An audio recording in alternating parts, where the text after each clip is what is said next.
একে কটা বাজে এখন? 2:30 বেজে গেছে মনে হয়। এখন এই রান্না শেষ হলো আমার। এই দেখো কী রান্না করেছি দেখাই, আগে দেখাই আগের পদ্ধতিগুলি। এই যে এটা কালকেরের এঁচোড়, ওটা গরম করেছি। লাউ শাকটাও কালকেরের গরম করেছি। এটা আলুর তরকারি টিফিনে।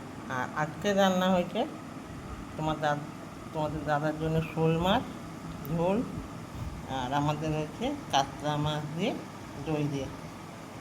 আর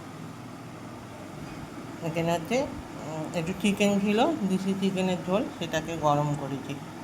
এটা চিকেন পকোড়া। আর এটা করেছি চিলি চিকেন। এটা রাত্রের জন্য করেছি, দেখি রাত্রে একটু ফ্রাইড রাইস করে দেবো। আর বড় ছেলে তো কী বলে চিকেন খায় না, ওই জন্য একটু দই কালদা করে নিয়েছি, ও খেতেও পারবে ওর সাথে। আর এখানে চিলি চিকেন করেছি। এই হচ্ছে দুপুরে রান্না আজকে। আর এখানে তো ভাত হয়ে গেছে, ভাতটা এখানে রাখি।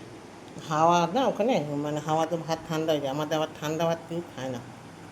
ঠিক আছে, কী রান্না হয়েছে তোমাদের সাথে শেয়ার করলাম। আমি এখন আধা ঘন্টা রেস্ট নেবো, নিয়ে তারপর স্নান করবো, প্রচুর গরম লাগবে।